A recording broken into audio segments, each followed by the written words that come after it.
Donc, il y avait ce fameux dépôt. Tu vois où il y a le Cap d'Oune, là, les arcades. Tu vois, les arcades, le bout.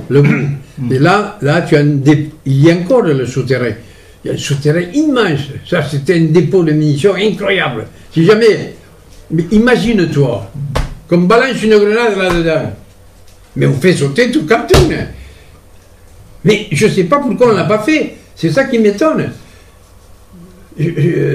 On pouvait très bien balancer une grenade dans le dépôt. Hein. Alors, je te dis, c'est inadmissible. Moi, je n'ai pas compris. Vraiment, je n'ai pas compris qu'ils ne mettent pas quelqu'un qui fait qu'il n'y ait pas un gardiennage vraiment bien organisé. Il suffisait de mettre un de ces maquisards là, à Bourassa, à chaque truc, et empêcher les gosses de rentrer quand même. Attends. Bon, mais alors tu vas voir. Alors là c'est une histoire encore invraisemblable. Là, on rentrait dans le dépôt, on prenait des obus de 75 de marine, c'est quand même un obus comme ça, hein. Il est gros comme ça. Et on les balançait sur les rochers, en pensant qu'ils allaient exploser, évidemment. Ils n'explosaient pas. Alors on se disait, mais merde, ils valent rien ces obus ou quoi? Ils n'explosaient pas, on les balançait, et ils n'explosaient pas. Bon, alors très bien, alors il y en avait partout. En bas, il y en avait partout dans les rochers, mais ils allaient surtout dans l'eau, tu vois. Les rochers, ils foutaient le camp dans l'eau, etc. Bon, très bien. Alors un jour, j'ai un copain, Francis Cheleda, qui avait des cousins à Perpignan, 2 frères. Ils viennent, donc, c'était au mois de... Bon, je ne sais pas si c'était au mois de septembre, je ne sais rien, mais qui viennent passer quelques jours à Vagnouz.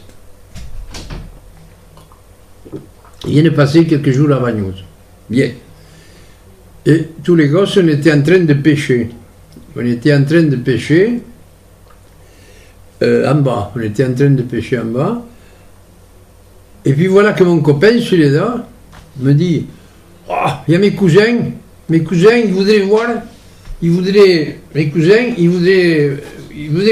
voir comment est fait un obus. Et comme il n'y en avait pas à côté de nous, sur les rochers, ils étaient dans l'eau, mon copain me dit, est-ce que tu peux aller en chercher un dans l'eau? Bon, moi je me fous dans l'eau, je vais chercher un obus, je remonte avec mon obus, et je montre à ces 2 Perpignanais, donc à ces 2 frères, ce que c'était qu'un obus. Et lui, il veut le prendre. Il veut prendre l'obus. À ce moment-là, j'ai une réaction fantastique, c'est un miracle, j'ai une réaction incroyable, j'ai une réaction telle que je dis non, vous l'avez assez vu, moi je le refous dans l'eau, je le jette, il explose. Ah. Oh putain, moi, jeté comme une pierre, j'ai fait un recul de 10 mètres, complètement assommé, mais je n'ai pas eu d'éclat, je n'ai pas eu un seul éclat. Alors, panique générale, tu penses bien, tout le monde est parti à 100 à l'heure, et moi j'étais là étendu, à moitié assommé par... Ah ben oui, parce que là... Et alors, à ce moment-là, bon, il a fallu que je prenne conscience et tout ça, là, et je suis...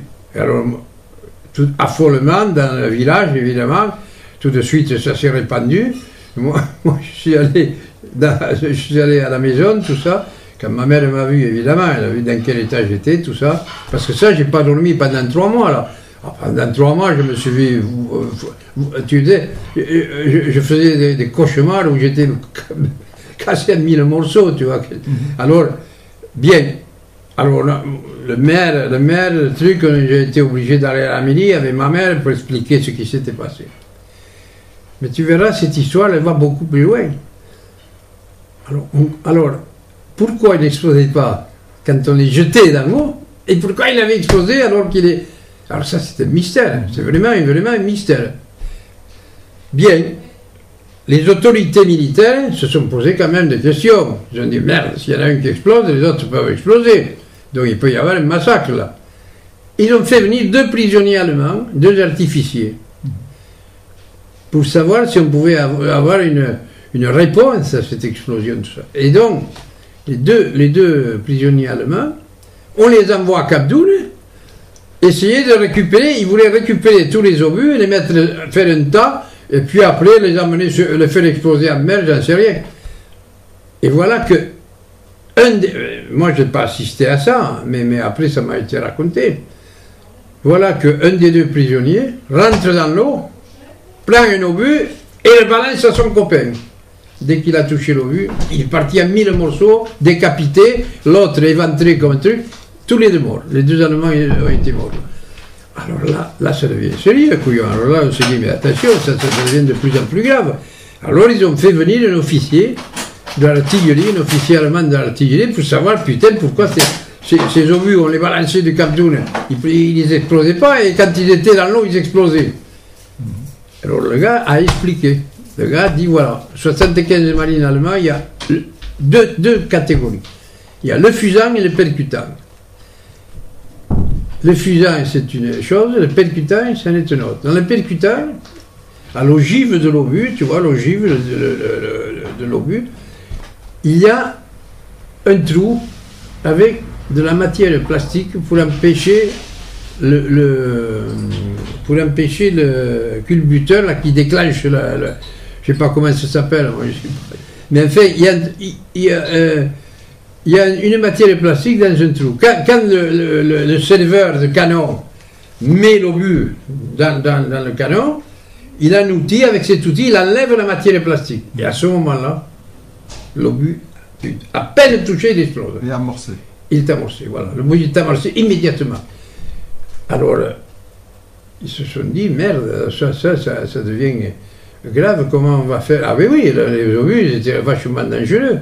À ce moment-là, je crois que même qu'ils ont, je ne sais pas comment ils ont fait pour les retirer de l'eau, et encore il doit y en avoir, je sais pas, mais maintenant il explose, mais je suis sûr qu'encore il doit y en avoir. Voilà, alors, voilà l'histoire des obus, tu comprends? Alors là, ils ont eu la réponse, tu vois. Mais ça a failli être quand même atroce, ce truc. Oh là là là. Tout ça, ça a été battu, bien entendu. Et c'est là qu'on avait dégoté l'obus. Ici, dans ces... Dans ces trucs, oui, à ce moment-là, il y avait encore davantage de végétation. C'était tout comme ça, vous voyez, regardez, ce que vous avez devant, c'était le même qu'il y avait là. Bon, maintenant, tout à fait en haut, la verdure, avec tout ce qui est plantation, le truc, regardez les gens, ils sont dans les trous, là. Des mitrailleuses, là, on le voit. Vous allez voir, on va y aller au pied, là. Vous voyez les filles de Barbarie. Ouais. Derrière encore, il y a le truc de la tourelle. On voit le béton, là. Et on voit le truc de la tourelle. Il y avait une pièce un peu plus loin, là-bas. Il y avait la plateforme derrière, et là, il y avait le canon. Il y avait le canon je ne me rappelle plus du calibre. Hein. Il a jeté l'obus. Il l'avait jeté là-bas, je pense. Là-bas, attendez, vous voyez, là, derrière le truc, là. C'est là qu'il l'avait jeté. On l'avait pris ça, on était venu comme. Il a attrapé ça, il jette ça dans l'eau. Boum! Hop! Ça fait une guerre de. Je ne sais pas, ça n'a pas été touché. Je ne sais pas si c'est parce que ça a explosé dans l'eau qu'on n'a pas été touché, quoi. Ce rocher, c'est la mer qui l'a plaqué contre le truc comme ça. Il n'a pas bougé depuis. Moi, je l'ai toujours connu comme ça. Hein. Tu vois, c'était tragique, c'est une histoire.